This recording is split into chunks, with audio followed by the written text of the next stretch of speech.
Conan le Barbare est l'une des figures tutélaires de la fantasy. Créé par Robert E. Howard pour les pages du magazine Weird Tales dans les années 30 et représenté au cinéma par le corps bodybuildé d'Arnold Schwarzenegger en 1982, Conan a fait couler beaucoup d'encre. Machiste, lourdeau, la figure du cimérien a souffert des ravages du temps jusqu'à ces dernières années, où l'on sent un retour au texte de Robert E. Howard, et où l'on découvre un auteur au personnage féminin complexe et un barbare réfléchi et très loin du sauvage avide de sang. Je suis Louis Brache, le rédacteur en chef de Sci Fantasy, et je vous propose de revenir sur les origines de la fantasy moderne à travers la figure de Conan le Barbare. Je serai accompagné lors de notre voyage iboréen de deux experts du travail de Robert E. Howard, ainsi qu'un des illustrateurs officiels de Conan.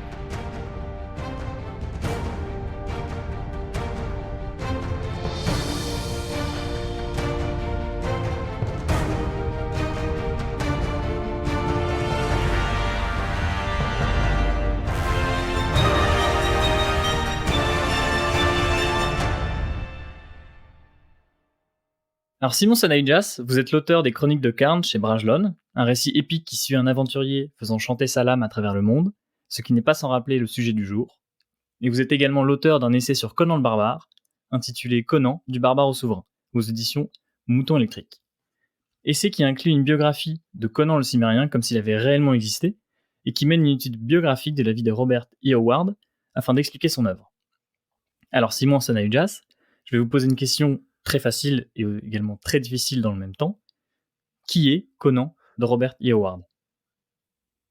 Ah oui, en effet. Conan, c'est, pour résumer, le premier héros d'heroic fantasy moderne de la littérature. 1932, Robert Howard publie le premier texte de Conan. Et c'est la première fois qu'on voit un personnage comme ça, aventurier, dans un univers fantasmé de fantasy, avec un côté très rocambolesque, picaresque. C'est pas un fils de Dieu, c'est pas un élu, c'est juste un personnage qui vit dans une époque extrêmement mouvementée.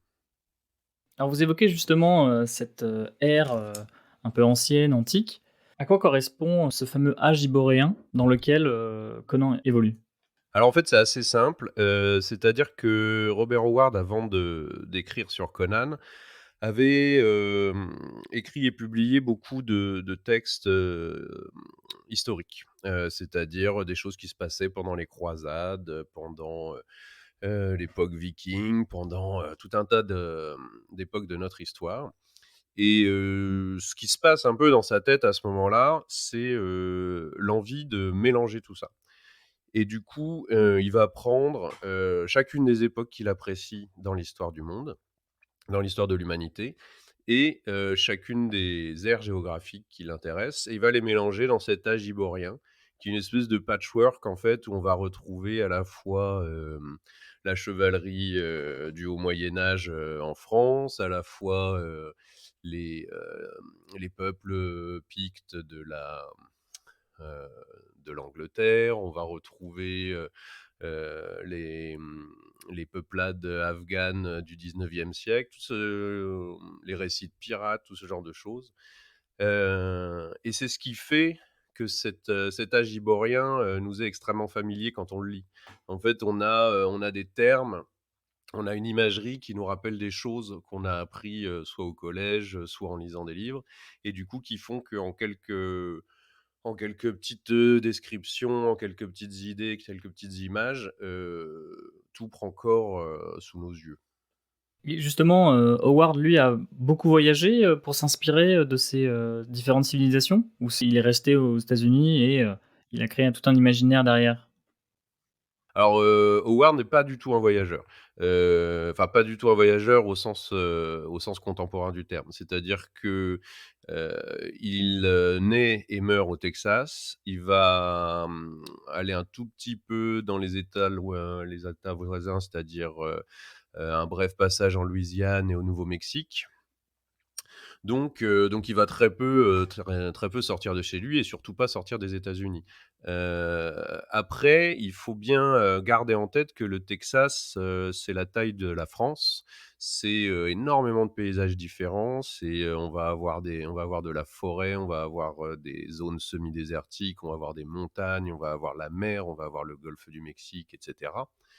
Donc c'est quand même il a, sous ses yeux un paysage très riche et le Texas par contre lui, il va le parcourir, vraiment de fond en comble, notamment parce que grâce à ses revenus, qui sont assez conséquents, pour l'époque, il va faire partie des premiers à s'acheter une automobile par exemple et dès le moment où il a ce véhicule, il va vraiment traverser le Texas, d'est en ouest et de nord en sud, quoi. Et c'est assez, intéressant d'aller au Texas et d'aller voir les endroits qu'a visité, Howard, ce que j'ai pu faire il y a une dizaine d'années. Parce qu'on se rend compte qu'en fait, les paysages qu'il va décrire, c'est ceux du Texas, c'est ceux qu'il a vus, c'est, les fameuses montagnes bleutées dans le lointain, ce genre de choses, c'est des paysages qu'on va trouver là-haut. Donc il y a une inspiration du Texas dans ses textes. Par contre, il y a aucune connaissance, par exemple, de l'Afrique noire, de l'Égypte ou de l'Europe, du Moyen Âge quand il en parle ou quand il l'évoque dans ses histoires. Et dans ce cas-là, comment il s'est inspiré de ces époques-là? Il avait accès à une certaine bibliothèque, surtout si vous me parlez de 1920 et du Texas, qu'est-ce qui l'a inspiré Alors pour Robert développer Howard ces était cultures-là? quelqu'un de très cultivé et c'était un passionné d'histoire. Donc c'est quelqu'un qui, par exemple, on sait qu'il avait été, heu, à la Nouvelle-Orléans, pendant un voyage et qu'est-ce qu'il fait quand il va à la Nouvelle-Orléans?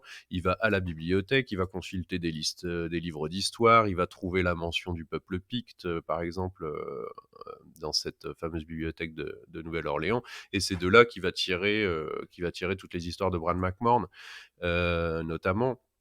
Donc en fait, c'est quelqu'un de très érudit qui va, compiler énormément de documentation, qui va lire énormément de choses, sur l'histoire et puis, bon, on a sa bibliothèque, hein, c'est des centaines d'ouvrages, pour, quelqu'un qui vivait dans la campagne texane, dans les années 20. C'est assez rare pour être souligné.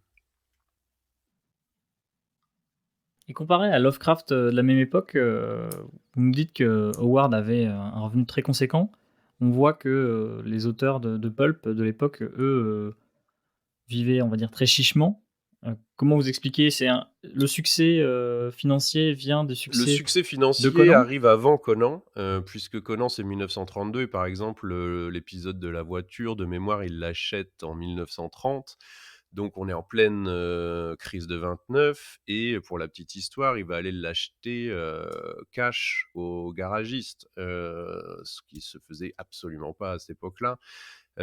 Donc il avait déjà cet argent et je crois que c'est à partir de la fin des années 20, 1927-28, quand notamment avec, la publication de nombreuses histoires de boxe. En fait, Robert Howard était quelqu'un de très pragmatique. Il voulait absolument vivre, de sa plume et donc, dès qu'un nouveau magazine sortait, il allait acheter le magazine, il lisait ce qui était fait dedans et puis il écrivait dans le genre de et il soumettait les manuscrits, à ce magazine-là. Donc il y avait un côté très, on va dire, commercial dans une grande partie de son œuvre, afin de gagner sa vie et de ne pas devoir faire un autre métier que celui d'écrivain, ce qui est son grand objectif, dans la vie. Patrice Lounet, bonjour. Vous êtes le traducteur officiel des nouvelles de Robert E. Howard aux éditions Brajlon. Et vous avez publié en 2015 le guide Howard aux éditions ActuSF, qui explore toutes les facettes de son œuvre, ainsi qu'une thèse à la Sorbonne en 2019. Votre passion ne s'arrête pas là, car vous êtes directeur de publication aux éditions Glénat pour la collection Conan le Cimérien, et vous êtes également le cofondateur de la fondation Howard aux États-Unis. Vous êtes unanimement reconnu comme un expert de Conan le Barbare et de l'œuvre de Howard. Ma première question pourrait concerner les femmes dans, l'œuvre de Howard. Parce qu'on voit souvent, notamment, c'est l'imagerie qu'on a dans les films, d'une place un peu, sexualisée et parfois faible des femmes.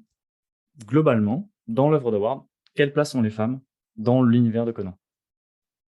Alors, il faut faire le distinguo entre l'œuvre d'Howard en général et l'univers de Conan.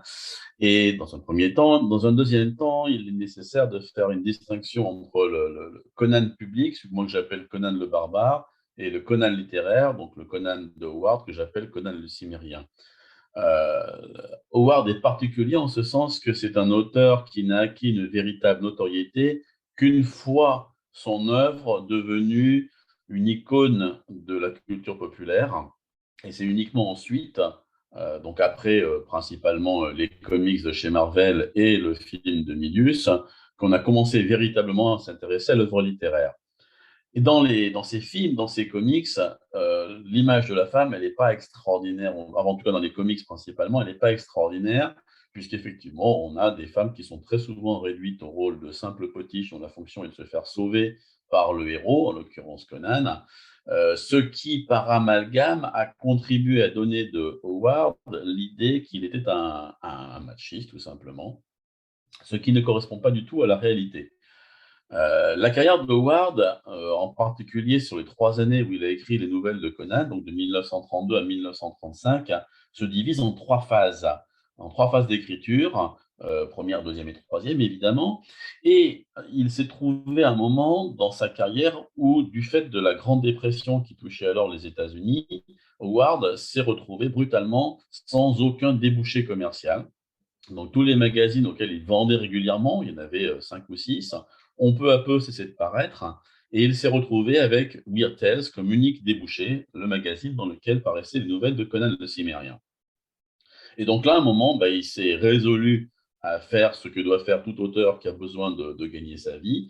Il a écrit des nouvelles plus commerciales que d'habitude, en particulier des nouvelles de Conan, donc, puisqu'il un personnage qui commençait à rencontrer les faveurs du public dans cette revue. Et il a écrit 5-6 nouvelles, donc entre novembre 1932 et juin 1933, donc on est sur un espace de 6 mois, dans lequel on va dire que ces nouvelles sont inférieures d'une manière générale, d'un point de vue qualitatif, et ayant compris aussi que le sexe, alors le sexe, on est dans les années 30, hein, fait vendre, il a ajouté des scènes qu'on pourra qualifier de gratuites, de faciles, voire de racoleuses.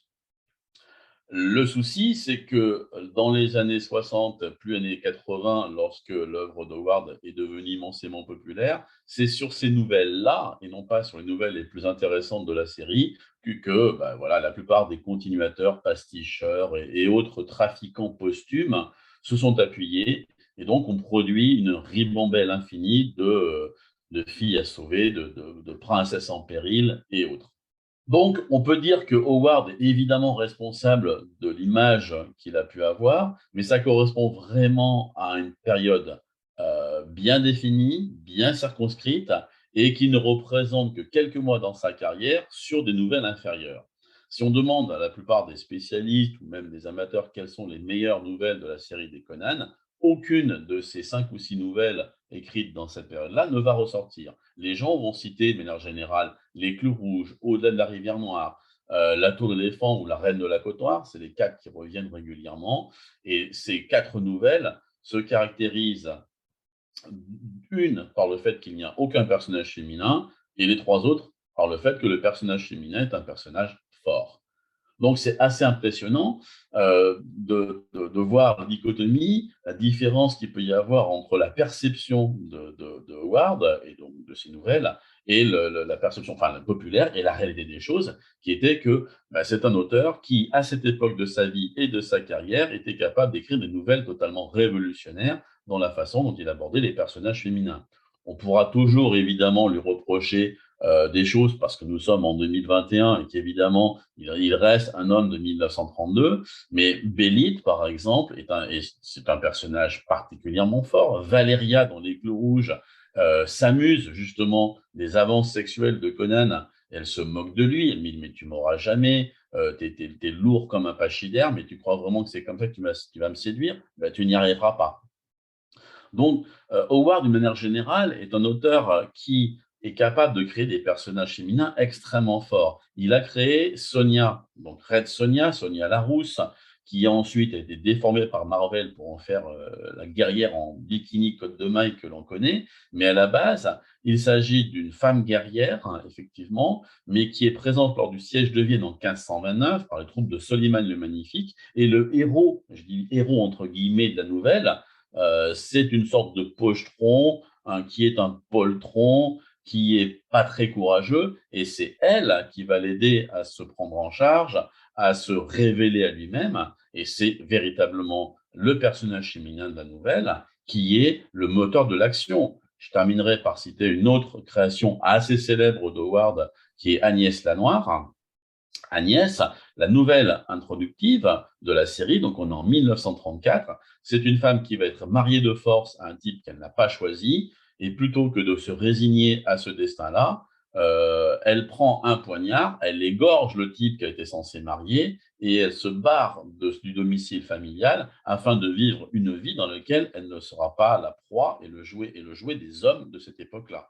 Et tout ça, c'est cohérent dans l'œuvre d'Howard, c'est une constante qu'on retrouve partout. Ces personnages, sauf lorsqu'il a besoin de faire du pognon, très clairement, ces personnages féminins sont éminemment intéressants et ils sont à des milliers de kilomètres du cliché habituel qu'on a de la fille pleurnichante au pied de Conan qui dit Conan sauve-moi avec tes gros muscles et ta grosse épée. Simon Sanahujas, Conan est né d'une optique partiellement commerciale de la part d'Howard d'être publié chez Weird Tales, donc le fameux magazine de pulp de l'époque. Est-ce que vous avez l'impression qu'il s'est inspiré de certains auteurs eux-mêmes publiés dans le magazine ? Je vais pas en citer parce que, je vais plutôt répondre non à cette question. En fait, Howard a publié dans Weird Tales depuis longtemps. C'est la première revue qui accueille ses textes. Je crois que le premier texte, il le publie en 1923, donc 9 ans, avant le premier Conan. Et en fait, Howard a ses entrées chez Weird Tales. Il y a aucun problème pour publier ses textes. Alors il y en a qui sont refusés, bien sûr, mais, il a pas besoin de faire beaucoup d'efforts. Par contre, Weird Tales est le pulp, un des pulps qui paye le moins cher. Donc en fait, Howard va se diriger vers d'autres pulps, d'autres projets d'écriture pour, l'aspect financier de sa carrière, littéraire. Mais quand il a cette idée du personnage de Conan, il va revenir vers Weird Tales et là, on a j'ai pas vraiment l'impression que ce soit pour gagner de l'argent. Enfin, évidemment que si, mais pas, c'est pas comme des histoires, de boxe qu'il a pu écrire, des dizaines et des dizaines d'histoires qui se ressemblent, pratiquement toutes ou d'enquête il y a un peu de polar, chez Howard qui est pas très intéressant, où on sent vraiment que ça a été écrit pour gagner de l'argent. Je pense qu'il y avait quelque chose de beaucoup plus personnel et un intérêt beaucoup plus littéraire dans la création du personnage de Conan. Et pour finir là-dessus, rien n'existait vraiment dans ce genre. Donc là, pour le coup, on peut pas dire qu'il calquait sur un modèle économique pour pouvoir vendre. Il prenait entre guillemets un petit peu de risque. Et donc, je pense que c'était parce qu'il avait envie d'écrire ce genre de texte. Patrice Louinet. Howard a écrit Conan sur quelques mois, voire quelques années, et pourtant il a réussi à marquer les esprits. Alors qu'à l'époque, il y avait quand même de sacrés concurrents. Il y avait John Carter de Edgar Rice Burroughs. Il y a Tarzan qui restait, lui, encore dans l'imaginaire collectif. Comment vous expliquez le succès de Conan face à tous ces héros populaires qui ont pu marquer un peu les générations, mais qui progressivement se sont fait oublier? Je dirais simple. Bon, déjà, il y a la qualité littéraire. Sans vouloir dénigrer Burroughs, Howard est un styliste, hein. C'est un auteur. Il a une vraie plume, il a un style qui est là. Donc, je pense que la qualité littéraire fait qu'une œuvre va rester plus facilement qu'une autre. Mais surtout, cette longévité, elle s'exprime pour moi dans le fait que les nouvelles de Conan sont, et par le style, donc comme je le disais, mais surtout comme par la philosophie qui s'en dégage, elles sont éminemment modernes. Donc, le discours que Howard tient en 1932, il résonne parfaitement aujourd'hui. Il nous dit que nos élites sont corrompues, que le monde va mal, et que quand le monde va mal, ben, tout simplement, il faut arriver à s'en sortir par soi-même, parce qu'il n'y a pas véritablement d'espoir dans le monde dans lequel on vit. Ce n'est pas un hasard si, au point de vue américain et au point de vue français, au point de vue européen, de manière générale, les courbes de succès de la fantasy en tant que genre à part entière sont les années 30, les années 60 et après 2001. Si on prend les années 30, c'est l'invention de la fantaisie américaine avec Howard et le personnage de Conan. Les années 60, donc 1965, et même jusqu'en 1969, aux États-Unis, c'est la guerre du Vietnam, c'est les émeutes de Watts, c'est les moments raciaux. En France, c'est mai 68. Donc, à chaque fois, ce sont des périodes de troubles sociaux, c'est la guerre froide, le monde va pas bien, et c'est à ce moment-là que la fantaisie, alors là, il y a Howard, mais la même année, il y a Tolkien qui arrive en livre de poche, parce qu'avant le 65, avant que Le Seigneur des Anneaux paraisse en livre de poche, l'œuvre de Tolkien était connue, mais ce n'était pas un succès planétaire, très loin de là. Et il a fallu donc 1965, le fait que ces deux auteurs, qui sont les deux piliers de la fantaisie moderne, soient publiés en poche entre 65, 66 et 69, dans un monde qui est en plein émoi, en plein trouble, mais c'est vraiment à l'échelle planétaire. Et justement, la fantaisie, d'une manière générale, offre un refuge. Alors, soit un refuge dans lequel on va s'évader gentiment, soit au contraire, c'est un monde autre. Et on retrouve exactement le même phénomène. Le succès de George Martin, le succès du Seigneur des Anneaux au cinéma et à la télévision respectivement, c'est 2001. Et 2001, on est justement juste après les attentats du 11 septembre. Donc, le monde est en crise. Et à chaque fois que le monde se retrouve en crise, ben c'est là qu'on retrouve les grandes périodes de succès commercial de la fantasy. Donc, pourquoi est-ce que Howard est un auteur qui reste? Ben, c'est parce que Conan est un personnage qui est archétypal, évidemment, et que en tant que père fondateur avec Tolkien de la fantasy moderne, ben, c'est logique qu'on revienne aux sources, quoi, si je puis dire, de la fantasy et de ce genre. Si demain le monde va très bien, je ne suis pas persuadé que la fantasy soit de nouveau un genre qui est le vent en poupe.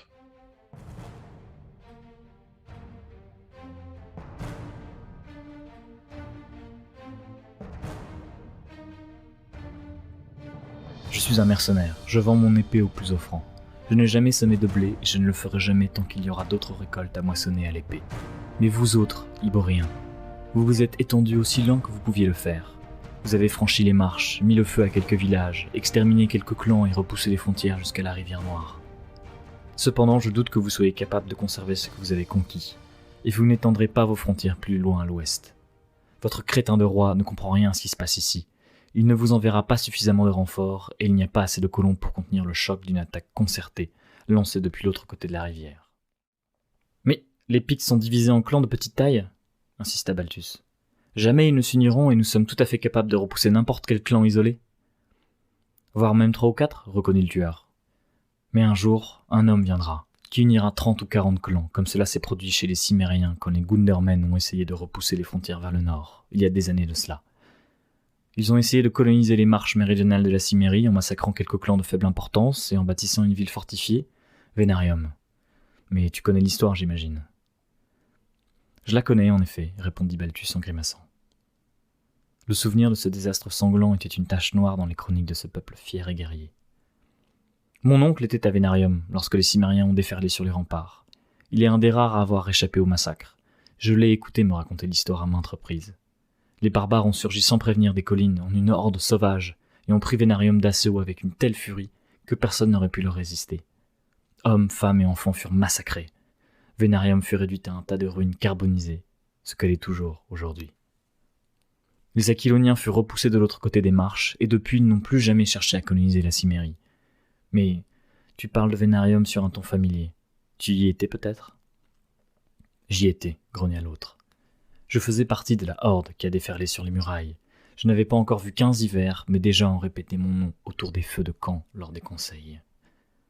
Balthus recula involontairement, ouvrant de grands yeux. Il semblait inconcevable que cet homme qui marchait tranquillement à côté de lui puisse avoir été l'un de ces démons hurlants et ivres de sang qui s'étaient abattus sur les murailles de Vénarium, il y a bien longtemps de cela, pour y transformer les rues en rivières de sang.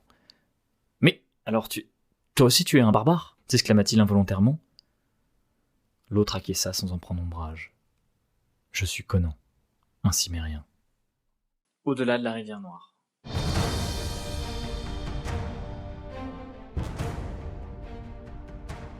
Patrice Louinet. Est-ce que vous avez l'impression qu'il y a eu de bons continuateurs de l'œuvre d'Howard ? Moi, je pense notamment à Fritz Leiber et son cycle des épées. C'est intéressant parce que lorsque Howard a créé Conan, il y a eu 3 auteurs dans Weird Tales qui ont plus ou moins marché dans ses pas. Il y a un qui était un imitateur, donc il a écrit, qui s'appelle Henry Kuttner, qui a écrit des nouvelles, une sorte de pastiche de Conan, mais parce que Howard était mort, donc sur lequel je vais passer rapidement. Une deuxième, c'est Catherine Moore, qui était un auteur, c'était une femme, et qui a créé un personnage qui s'appelle Girelle de Joiry, qui est une guerrière dans une sorte de pays pseudo-médiéval, pseudo-moyenâgeux, et qui est directement inspiré du Conan de Howard, auteur pour lequel elle vouait une admiration sans borne. Donc là, effectivement, on peut dire qu'il y avait une inspiration directe, et on est 2 ans après la création de Conan.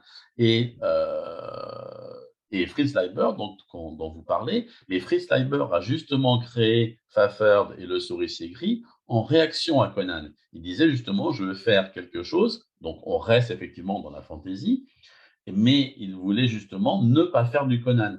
Mais quand on écrit quelque chose en cherchant à se démarquer d'autre chose, c'est bien la preuve que celui qui est venu avant a fait quelque chose d'important et que donc justement on le reconnaît en tant que personnage, en tant qu'auteur important dans le genre. Moi, il y a très très peu d'auteurs qui me. Alors, je suis pas un lecteur de fantasy, contrairement à l'idée reçue, je suis pas un grand lecteur de fantasy. Je ne raisonne pas en termes de genre, mais en termes d'auteur. Le seul pour moi qui a écrit des choses extrêmement valables, pour moi même qui sont parfois supérieures à Howard, c'est Karl Wagner, qui reste assez méconnu. L'intégrale nouvelle de Kane est parue en France il y a quelques années. Donc, il y a 3 romans et une dizaine de nouvelles de mémoire, mais les nouvelles de Ken sont d'un niveau extraordinaire. Extraordinaire.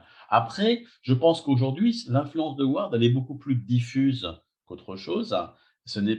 On peut s'amuser à faire du pastiche. Tiens, je vais créer un barbare et qui va aller se balader dans les contrées d'un pays imaginaire et tuer des monstres. Ça n'a strictement, pour moi, aucun intérêt. Ça a déjà été fait. En revanche, de plus en plus, alors c'était pas vrai il y a 20 ans, parce qu'il y a 20 ans, le maître étalon, c'était Tolkien, mais depuis que Ward a été republié en édition respectueuse, on commence vraiment à se rendre compte de l'importance qu'il a eu dans le genre, dans le fait il a donné tous les codes, entre guillemets, beaucoup de codes de la fantaisie moderne, le fait de créer un royaume imaginaire entièrement inventé, c'est lui, c'est le premier. Le fait de dresser des cartes d'un pays imaginaire, c'est lui aussi. Le fait de prendre des notes et raconter l'histoire de ce pays inventé, c'est lui aussi. Donc tous les codes qui semblent aujourd'hui normaux pour n'importe quel auteur ou lecteur de fantasy, ben, c'est lui qui les a en grande partie cristallisés, voire en très grande partie cristallisés. Donc c'est pour ça que je dis que son influence elle est beaucoup plus diffuse. C'est en ce sens qu'aujourd'hui, si vous écrivez de la fantasy, peut-être parce que vous avez lu Tolkien quand vous étiez enfant ou ado et que ça vous a marqué, mais tous les grands codes de la fantasy, on ne peut pas oublier l'importance de Howard dans ce domaine-là. Et depuis 20 ans, depuis que la fantasy devient véritablement très sombre, et encore une fois, je reviens à ma théorie du 11 septembre qui fait que quand la période est noire, bah, la fantaisie devient aussi plus noire. Bah, automatiquement, on va se replonger dans l'œuvre de Howard. Quand on voit ce que faisait un Gemmell, par exemple, on ne peut pas nier qu'il y ait, alors je dirais pas une influence, c'est pas une imitation, parce que Gemmell avait sa propre voix, mais on ne peut pas oublier que Howard est passé avant lui, parce que sans Howard avant, il ne peut pas y avoir Gemmell comme Moorcock, comme Leiber. Enfin, ces gens-là n'auraient pas existé sans un rapport à Howard. Alors, ça peut être un rapport d'admiration, d'imitation, d'hommage, au contraire, une volonté de s'en éloigner, mais il reste à la base. Pour revenir sur le texte, Simon Seneyjas, comment Robert E. Howard a-t-il su brosser un univers si vaste, qui arrive à marquer fortement les esprits, mais qui donne l'impression de foisonner, alors qu'il décrit paradoxalement dans le texte si peu l'univers? Bah, ça rejoint un peu ce que je disais tout à l'heure sur l'inspiration historique de la plupart des pays qu'on va trouver dans les aventures de Conan. C'est-à-dire que quand il va parler d'un peuple scandinave qui habite un pays qui s'appelle Asgard, qui jure par des dieux comme Ymir ou des choses comme ça. Nous, on a tout de suite, ce sont quelques mots comme ça et quelques images qui vont nous renvoyer directement à la culture scandinave, à la mythologie viking. Et du coup, on a tout de suite les images de qui sont ces gens, comment ils vivent, comment ils s'habillent, quelles sont leurs traditions, etc. Donc c'est ça la facilité en fait dans l'agiborien. Donc ce que je viens de dire pour les habitants du pays d'Asgard, c'est ça, mais on a les Cimériens, et les Cimériens, c'est un peuple qui existe dans l'histoire. On a l'Aquilonie. Donc l'Aquilonie, c'était une province bretonne à une époque, et donc on a ces termes qui sont en nous. La Stygie, d'ailleurs, ça c'est assez rigolo. Le premier texte qui a été traduit de Robert Howard en France dans la revue Planète, c'était Le Phénix sur l'épée, donc une des premières histoires de Conan. Et le traducteur à l'époque, Jacques Bergier, il lit Stygia dans le texte et il le traduit par Égypte. Parce que c'est un des mots qui signifie Égypte dans notre histoire. Le Kush, c'est les royaumes noirs qui sont au sud de l'Égypte. Donc en fait, on a toutes ces informations-là. C'est pas exactement notre monde, mais ça nous donne des visions, ça nous rappelle des choses de notre enfance, etc. Donc en fait, on bouche les trous grâce à tout ça. Et Howard n'a pas besoin de décrire en détail son univers pour qu'il soit réel à nos yeux. Maintenant que Simon Saneijas a planté le décor, la transition est toute trouvée pour interroger un illustrateur. Valentin Séché, vous êtes l'un des dessinateurs de la saga des Métabarons d'Alejandro Jodorowsky, et vous allez faire paraître en novembre 2021 votre adaptation en bande dessinée de la nouvelle L'Heure du Dragon aux éditions Glénat. Qui plus est, vous travaillez actuellement afin d'illustrer la nouvelle La Tour de l'éléphant aux éditions Brajlon, qui paraîtra courant 2022, en usant cette fois-ci de vos compétences à la peinture à l'huile. C'est tout à fait ça. Alors je vais vous poser une question très simple, mais en même temps je pense très compliquée, en sachant qu'il y a un bagage culturel énorme concernant Conan ou même Howard. Comment on s'inspire pour dessiner justement Conan le Barbare? Alors moi, la première chose pour moi, Conan, c'était les illustrations de Frazetta. C'était ça pour moi. L'image que j'avais de Conan, c'était Frazetta. Au début du processus donc créatif, quand on a commencé à réfléchir à la bande dessinée avec Julien Blondel, j'avais pas vu le film. Et j'ai rencontré par la suite Patrice Louinet qui m'a dit de ne pas le regarder. Donc je ne l'ai toujours pas vu.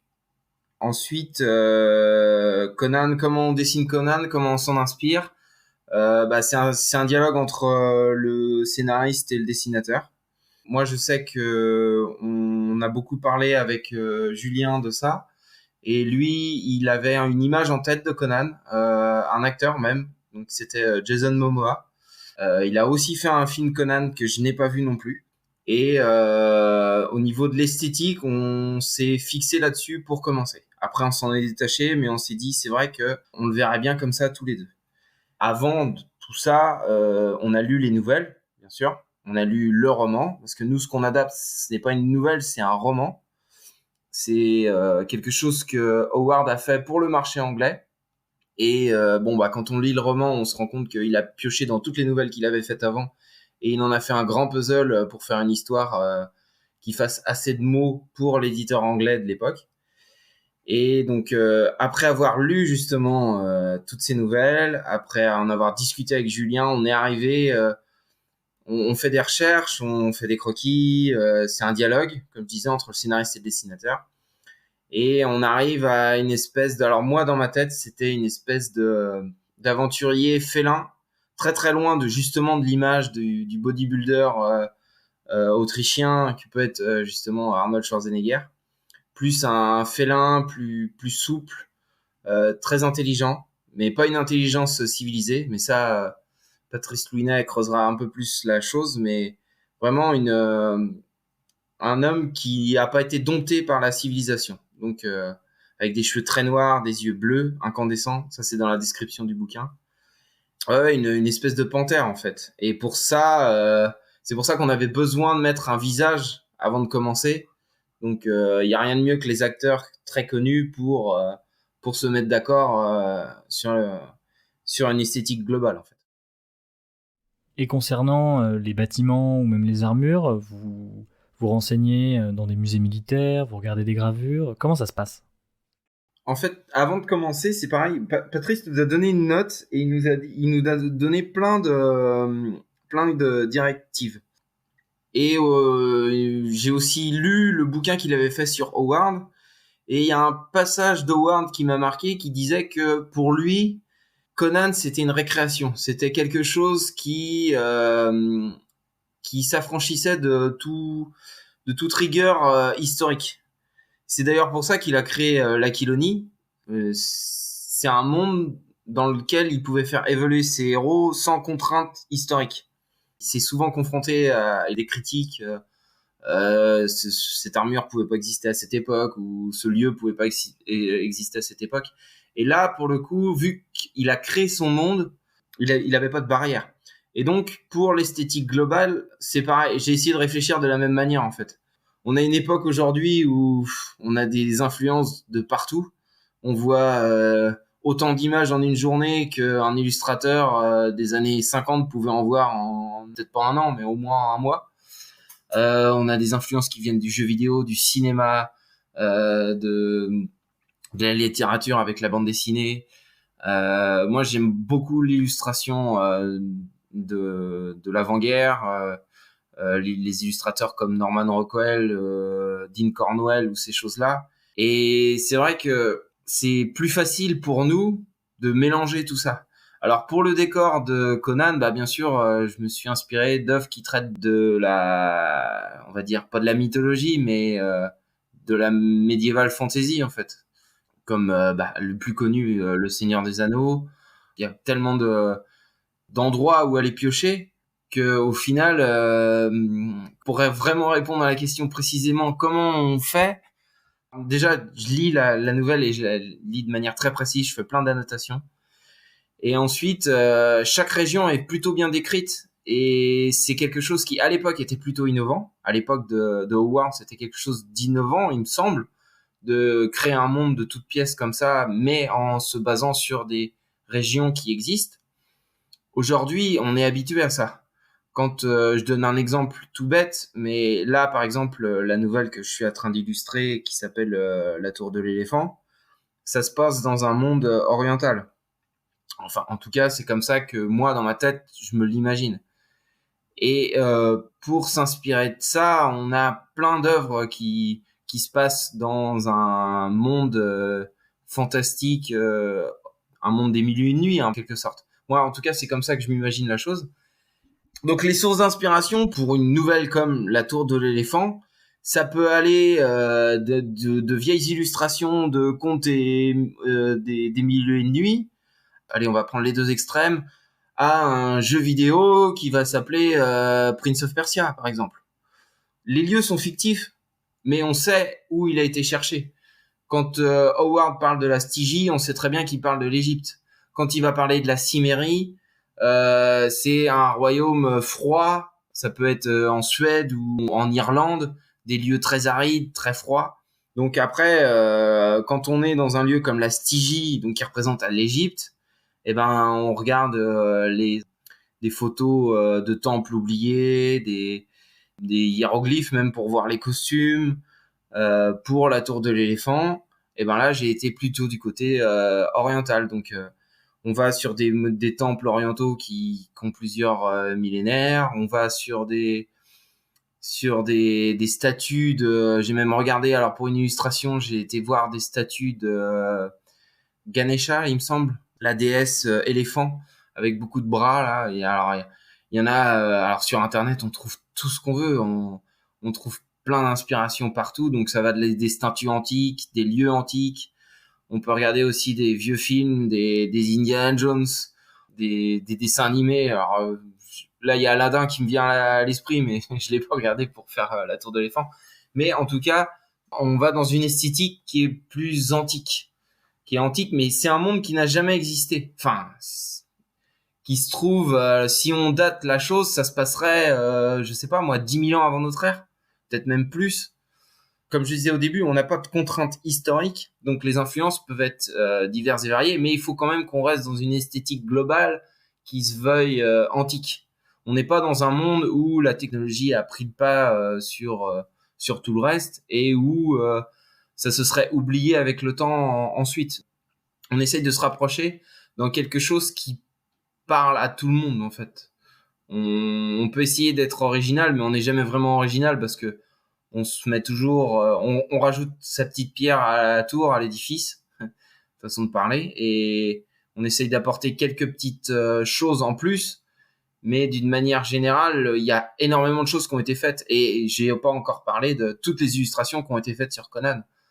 Donc je parlais de Frazetta tout à l'heure, mais si on va vers Buscema, vers tous les Marvel, ce qui ont été faits, il y a plein de choses à piocher partout.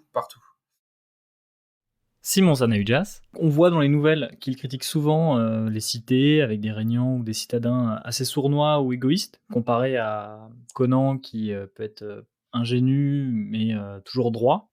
Alors pourquoi Howard critique-t-il autant la société au profit de la nature et jusqu'où on doit retourner aux origines de l'homme? Parce qu'on peut voir que les Atlantes, dans que l'Atlante ou même dans les différentes nouvelles de Howard sur Conan, que ces personnages-là ont régressé au point de redevenir des primates alors qu'ils étaient des civilisations régnantes plusieurs siècles précédemment. Alors, il y a 2 choses en fait dans cet aspect, lutte civilisation-barbarie. Il y a d'une part, la passion historique de Howard et notamment, la chute des empires, l'empire de Rome qui s'effondre, l'empire ottoman qui va s'effondrer, toutes ces choses comme ça. Il a l'impression que, l'évolution, d'une nation vers la grandeur ne peut s'accompagner que d'une chute par la suite. Et du coup, lui, je pense que la question, c'est un peu, est-ce que ça vaut le détour, sachant qu'à la fin, on va s'écrouler. Et l'autre problématique, c'est ce qu'amène la civilisation à ses yeux, c'est-à-dire il y a ce côté, la barbarie avec les barbares francs, honnêtes, qui disent ce qu'ils pensent, qui vont protéger les gens, il y a leurs ennemis d'une part, et ensuite tous les autres, il va y avoir une entraide, des choses comme ça, donc des valeurs en fait qu'a Howard. Et la civilisation, où là, dès qu'on arrive dans la civilisation, on a l'idée de profit, et quand on arrive dans le profit, on a cette idée de vol, de mesquinerie, de mensonge, etc. Donc ça, c'est chez Howard, il y a l'aspect du serpent, c'est-à-dire la civilisation extrêmement évoluée va sombrer va généralement va généralement compter dans ses rangs des sorciers qui vont petit à petit se transformer en serpents. Et donc il y a cette image du serpent, c'est l'évolution maligne de l'homme. Et il y a l'image du singe, de l'homme singe, c'est la chute et la régression à un état primaire. Et entre les deux, il y a l'homme sauvage qui est pour Howard l'idéal, quoi. Et pour finir sur cette problématique-là, en fait, ce qui se passe, c'est que Howard, il naît dans une petite bourgade du Texas où il n'y a pas grand monde, qui est assez calme. Il a une enfance, somme toute, assez classique là-dedans. Et ce qui va se passer quand il a 18, 19, 20 ans, je ne sais plus exactement à quelle époque ça se passe, mais il y a des champs de pétrole qui sont découverts à côté de Cross Plains, et là, il y a des centaines, puis des milliers de gens qui arrivent, attirés par le pétrole, et en fait, le petit village devient une bourgade très conséquente, avec des gens qui sont attirés par l'argent, donc on revient au profit, et qui est avec donc des voleurs, des bagarreurs, toutes les problématiques de la société qui vont débarquer dans son petit village. Et lui est en plein milieu de ça. Il travaille, je crois, dans un genre dans le bar du coin, dans les trucs comme ça, et il affronte ces gens-là et ça lui plaît, mais alors pas du tout. Et ensuite, le gisement de pétrole, Cross Plains n'est pas un gros gisement, et du coup, une fois qu'il est vide, tout le monde repart, et là, on a vraiment ce côté, heu, grandeur et décadence, de la civilisation, quoi.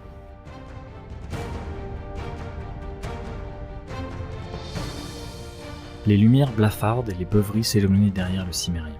Il s'était débarrassé de sa tunique déchirée et avançait dans la nuit, vêtu seulement de son pagne et de ses sandales haut lacées. Il se déplaçait avec l'aisance souple d'une panthère, ses muscles d'acier jouant sous sa peau brunie. Il venait de pénétrer dans le quartier réservé au temple.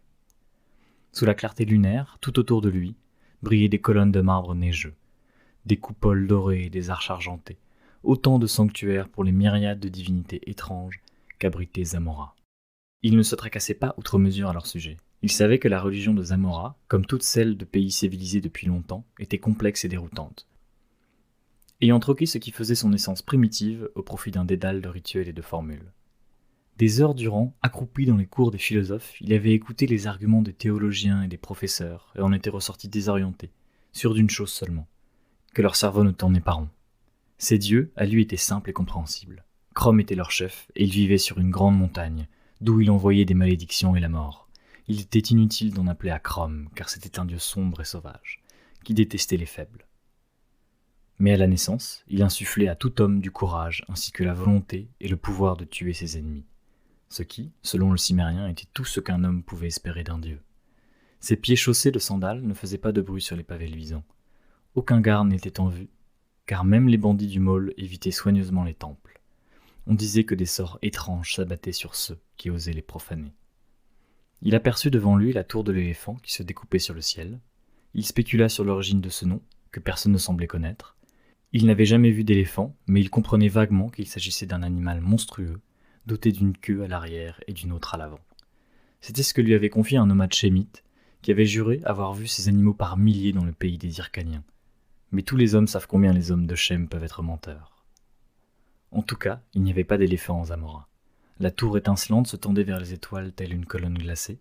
Elle projetait de tels feux en plein soleil que peu d'hommes pouvaient la fixer du regard. On la disait faite d'argent. Elle formait un cylindre parfait de 150 pieds de haut, dont la couronne incrustée de joyaux étincelait à la clarté lunaire. La tour était entourée d'un jardin d'arbres exotiques qui ondoyaient sous le vent. Ce jardin surélevé dominait la ville et était ceint d'une haute muraille qui donnait sur un espace d'un niveau inférieur, lui-même entouré d'une seconde enceinte. Aucune lumière ne s'échappait de la tour, qui semblait ne pas avoir de fenêtre. En tout cas, il n'y en avait pas au-dessus du niveau du mur intérieur. Seules les gemmes tout en haut scintillaient comme du givre à la clarté des étoiles. La tour de l'éléphant.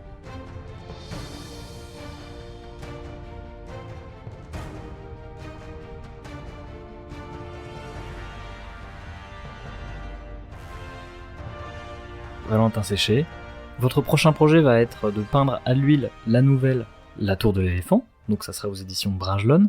Et là, cette fois, vous n'avez pas de scénariste. Alors comment ça se passe quand vous avez, je présume, une équipe éditoriale, un responsable éditorial, pour peindre une nouvelle en se basant uniquement sur le texte? Alors là, on va dire que mon scénariste, c'est Robert E. Howard. Mais plus sérieusement, c'est un format c'est tout nouveau pour moi. C'est quelque chose d'assez rafraîchissant parce que on a un seul format pour toutes les pages. Donc c'est un format qui se rapproche du format cinéma en fait, vu que une illustration ira courir sur 2 pages. Et le principal défi ici, c'est de réussir son découpage en fait. On commence par lire la nouvelle plusieurs fois. On fait des petites annotations sur le côté de la nouvelle pour voir quelles images vont aller se marquer les premières dans notre esprit en fait.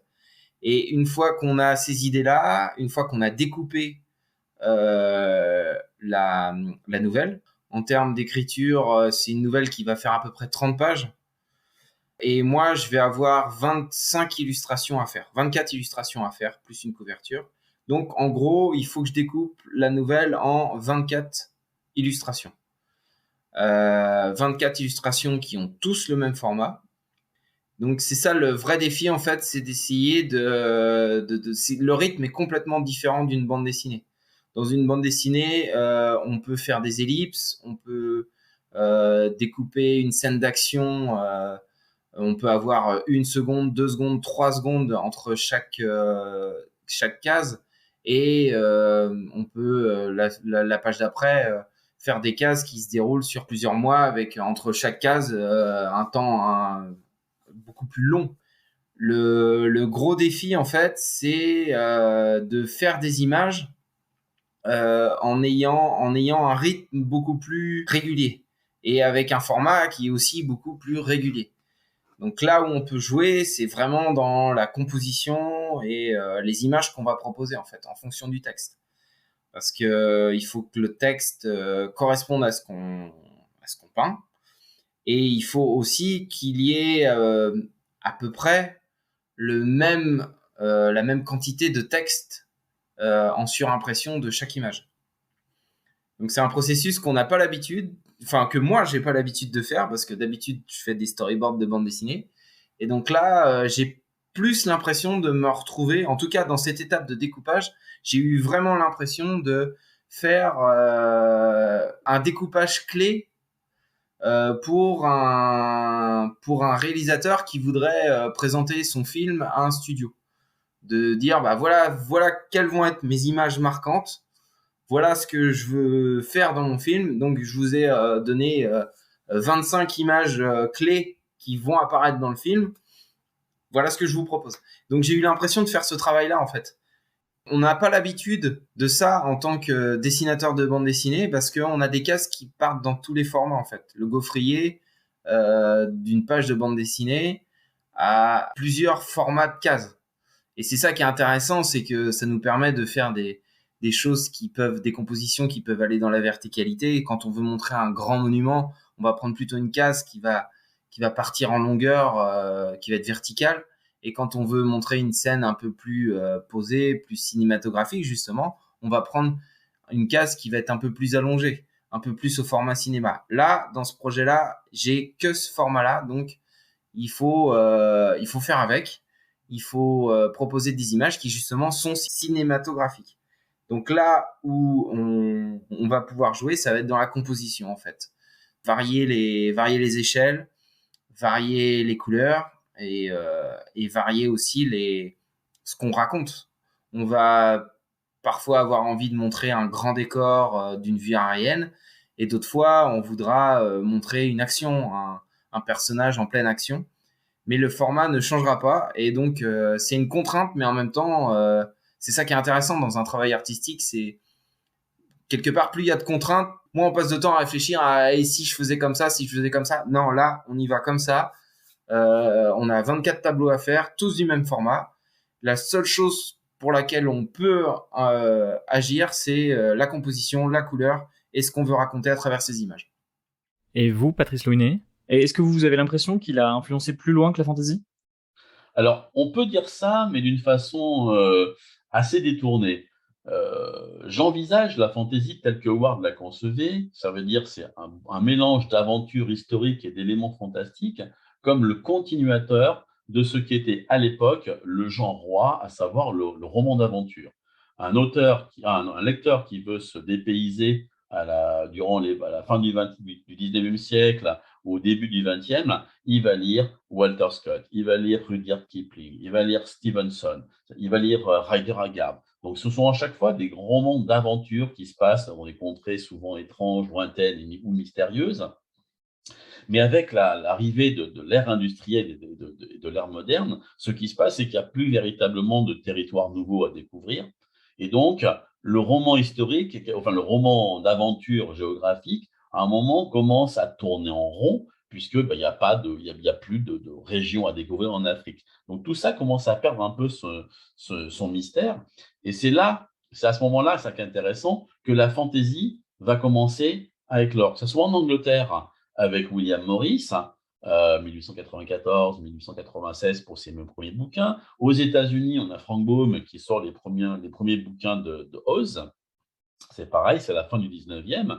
Et en fait, ce qu'opère Howard avec ses nouvelles de Kull, le roi barbare, ou avec celles de Conan, c'est qu'en créant un univers pseudo-historique qui va mélanger l'ère des pirates, il va mélanger les Cosaques, il va mélanger en fait tous ces éléments du roman d'aventure pour en créer quelque chose de nouveau. Et donc, globalement, il permet de réinventer le terrain de jeu qui n'est plus limité par la réalité historique dans laquelle nous vivons. Il peut toujours y avoir de l'exploration. Donc, en ce sens, la fantasy telle que Howard la conçoit, c'est le digne héritier du roman d'aventure, donc qui nous fait, comme je le disais, un terrain de jeu immense et qui n'est plus maintenant limité par les frontières de l'histoire et de la géographie. Donc, en fait, c'est créer véritablement un univers secondaire. Et c'est ça ce qu'est la fantaisie à la base, c'est la création d'un univers secondaire dans lequel on peut jouer de façon illimitée. Donc Simon Sanahujas, dans votre ouvrage Conan, du barbare au souverain au mouton électrique, tout un chapitre est dédié à la vie d'Howard et notamment à sa nouvelle Sur les clos rouges, où Conan rencontre la femme la plus importante de sa vie, Valeria, au cœur d'une forêt et le duo va explorer une cité gigantesque dominée par deux factions, qui sont la guerre. Et en recoupant avec sa biographie ses problèmes personnels, vous, dans votre ouvrage, vous livrez une analyse presque cathartique pour l'auteur de cette nouvelle. Pouvez-vous nous en dire plus ?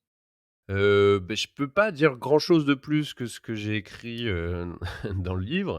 Bon, on parle d'un article de 20-25 pages, qui étudie les clous rouges sous le prisme de la vie d'Howard et notamment des dernières années de sa vie.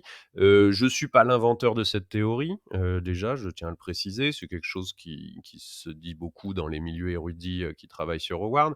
C'est juste que moi, j'ai repris le texte, j'ai lu toutes les versions du texte, j'ai lu tous les drafts et je me suis penché sur qu'est-ce que ça signifiait.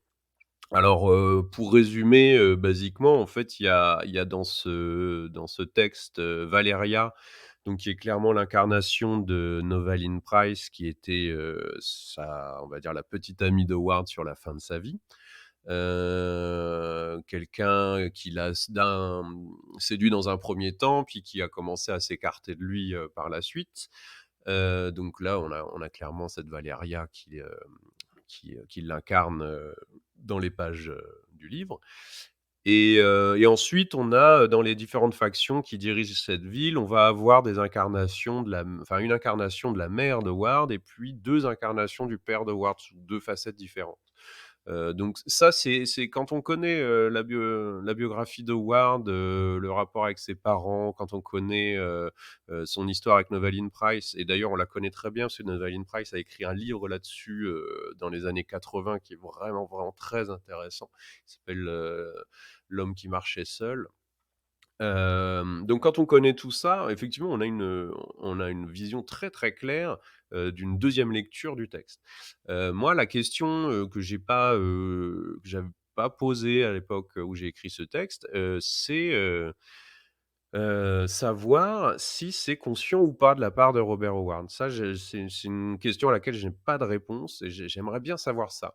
Parce que, heu, n'importe quel écrivain va toujours nourrir, ses textes d'une partie de lui. C'est forcément, soit des rencontres, soit quelque chose qu'il a vécu, soit quelque chose qu'il a entendu. Enfin bon, tous les écrivains fonctionnent comme ça. Il y a pas, à ma connaissance, d'écrivains qui inventent chaque idée, chaque phrase de dialogue qui puisse se retrouver dans un texte.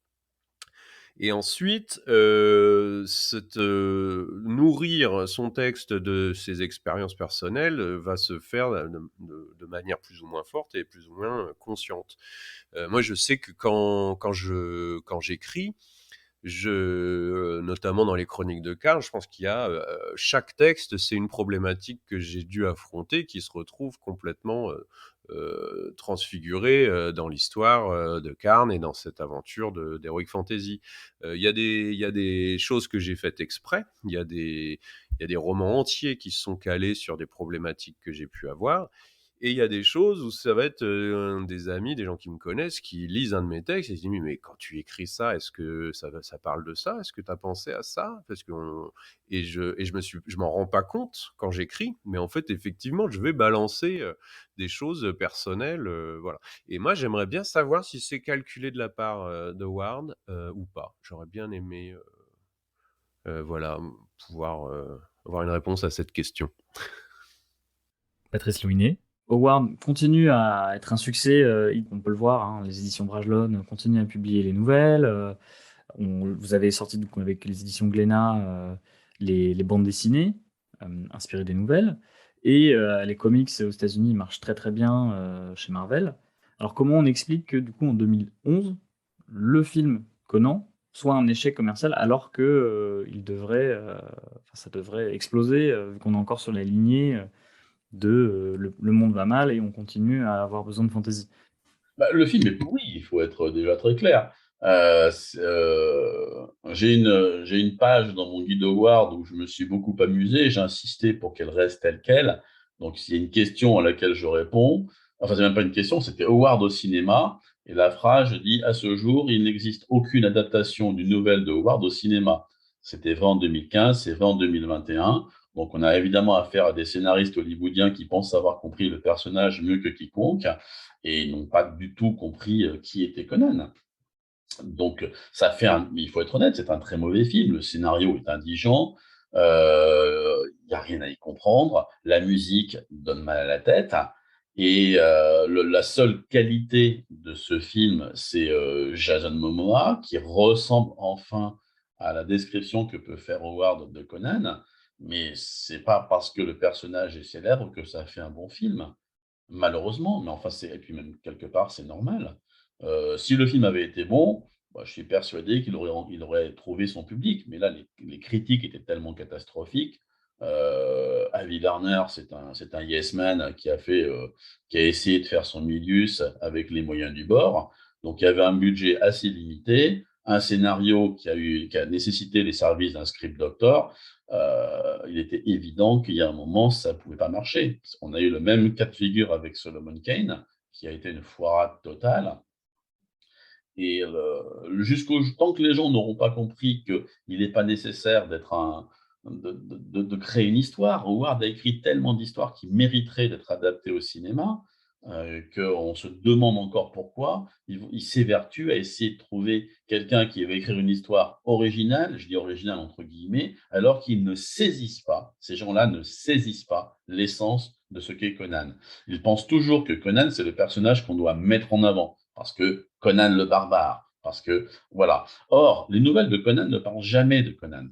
Elles ne parlent pas de lui, elles parlent d'événements, elles parlent de situations, et il se trouve que Conan arrive sur les lieux et il est simplement le catalyseur des événements. Il n'y a pas de saga de Conan. Ce sont des épisodes qui n'ont aucun lien les uns avec les autres. Il arrive juste dans la ville et du simple fait de sa présence, les événements vont s'accélérer. L'Éclou rouge n'est pas une histoire qui parle de Conan. L'Éclou rouge est une histoire qui parle de ce qui se passe lorsqu'une civilisation devient totalement décadente. Au-delà de la rivière Noire n'est pas une nouvelle mettant en scène Conan comme personnage conquérant, etc. C'est une nouvelle qui dit, ben voilà ce qui se passe lorsque des Blancs veulent coloniser des tribus étrangères et que celles-ci se révoltent parce que, ben, tout simplement, il est logique de se révolter quand on se fait envahir. Donc, il y en a une qui parle de décadence de la civilisation, l'autre qui parle de colonialisme, ou plus exactement de décolonialisme, dans ce cas-là, mais ça ne parle pas de Conan. Et c'est quelque chose que les gens à Hollywood ne veulent pas entendre, parce que ce qu'ils veulent, c'est un héros. Or, Conan n'est pas un héros, c'est juste un protagoniste. Simon Sanahujas, par quel bout prendre Howard selon vous? Alors moi évidemment par les livres. Et ça va pas être ma nouvelle préférée, mais pour commencer, Conan, moi j'irais vers La Tour de l'éléphant. C'est pas le premier texte qu'a écrit Howard sur Conan, parce qu'il commence par la fin de sa vie quand il est roi. Moi, c'est une période qui m'intéresse un peu moins chez le personnage. Mais la Tour de l'éléphant, c'est vraiment Conan vient juste d'arriver dans les terres civilisées. C'est une espèce de voleur qui se cherche encore et qui découvre le monde, qui ne le comprend pas. Et là, on a vraiment la quintessence du barbare arrivé en terre étrangère. Donc, ouais, la Tour de l'éléphant, sans hésitation. Pour ouvrir le bal. Et vous, Valentin Séché, quelle nouvelle vous a le plus inspiré en tant qu'illustrateur pour construire votre imaginaire et ensuite se plonger dans les dessins et la peinture? Alors moi, ce sera comme Simon, la Tour de l'éléphant. Quand j'ai commencé la bande dessinée chez Glénat et que j'ai commencé la lecture justement de toutes les nouvelles, c'est vraiment la nouvelle qui m'a le plus tapé dans l'œil. Je la trouvais assez novatrice en fait pour l'époque. Je veux pas spoiler la nouvelle pour ceux qui l'auraient pas encore lue. Il y a un élément à l'intérieur qu'on s'attend vraiment pas à voir. Elle est vraiment surprenante en fait. La première partie se déroule comme une nouvelle de fantasy.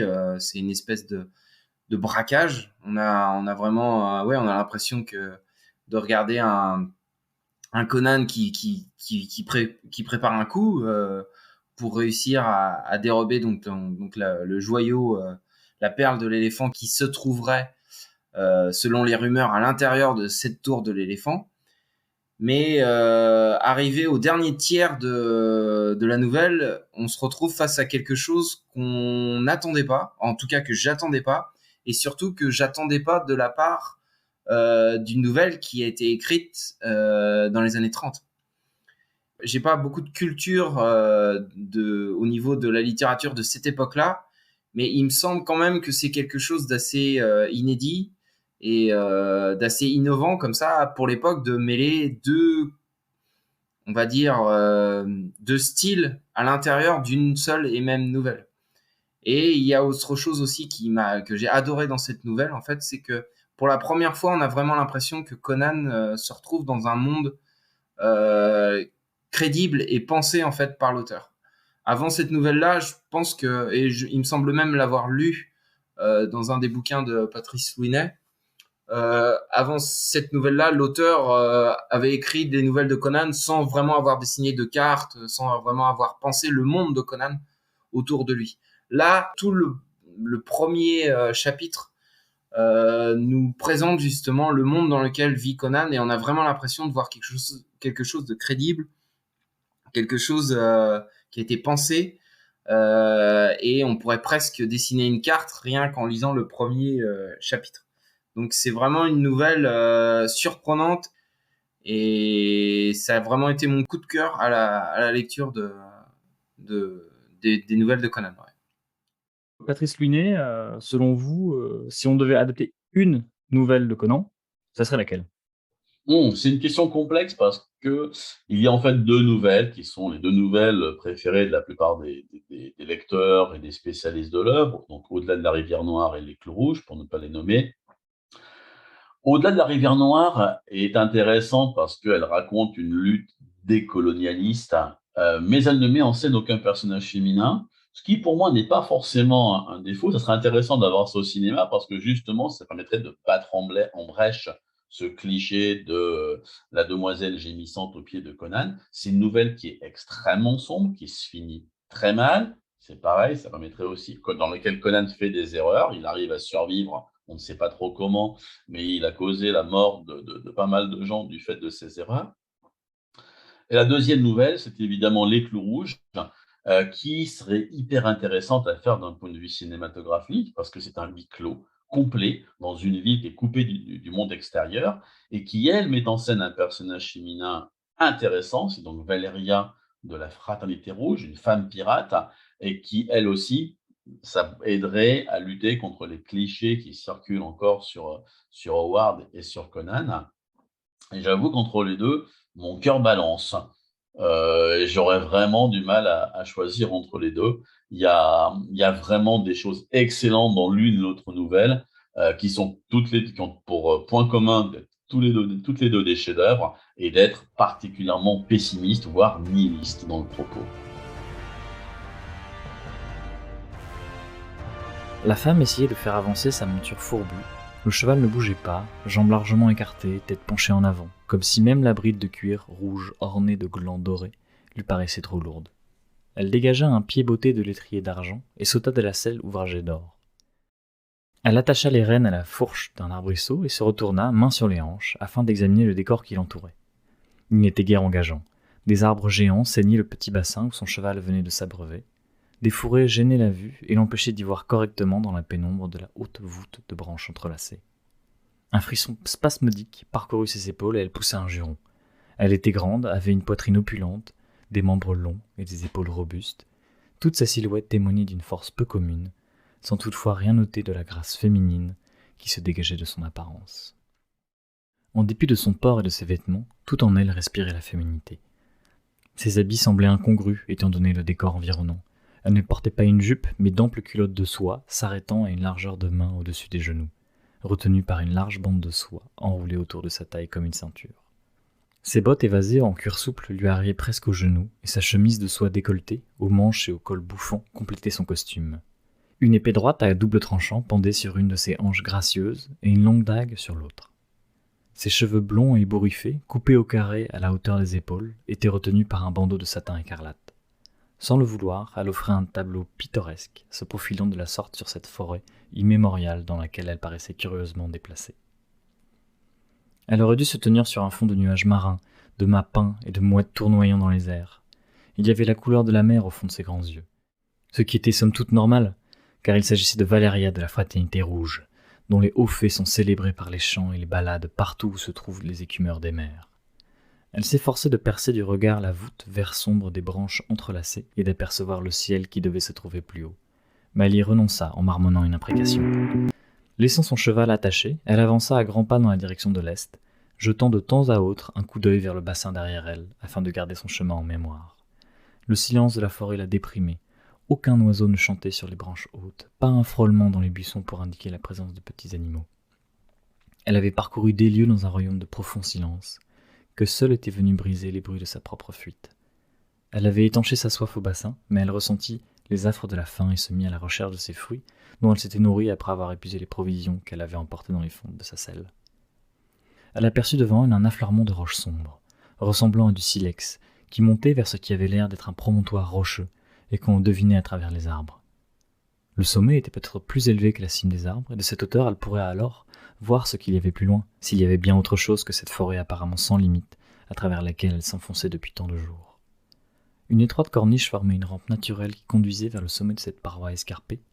Après être montée d'une 50aine de pieds, elle parvint à la ceinture de feuillage qui faisait le tour du piton rocheux. Des arbres poussaient à quelque distance de celui-ci, mais l'extrémité basse de leurs branches frôlait la roche et elle recouvrait le piton de cette verdure. Elle avança à tâtons dans l'obscurité de ces feuillages, incapable de voir quoi que ce soit, au-dessous ou au-dessus d'elle, mais elle aperçut peu après un bout de ciel bleu. Quelques secondes plus tard, elle émergeait des ténèbres et se retrouvait sous la lueur vive et chaude du soleil. La voûte de la forêt s'étendait à ses pieds. Elle se tenait sur un large promontoire qui se trouvait à peu près au niveau de la cime des arbres. Un rocher s'élevait en pointe de ce promontoire, dont le sommet était le point culminant du bloc rocheux qu'elle venait d'escalader. Mais ce fut autre chose qui retint son attention. Son pied avait heurté quelque chose dans le lit de feuilles mortes qui tapissait le promontoire. Elle écarta les feuilles du bout des pieds et découvrit un squelette humain. Les clous rouges.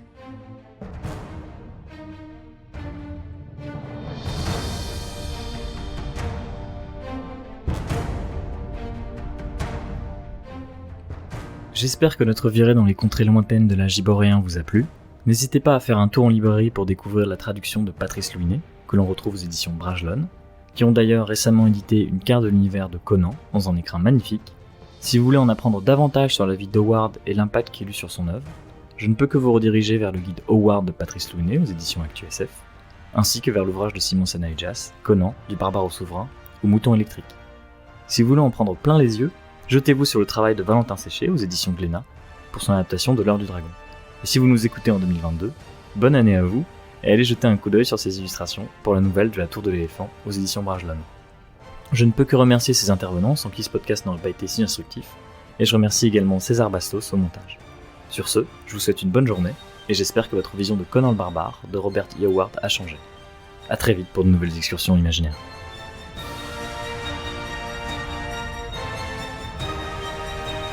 revoir.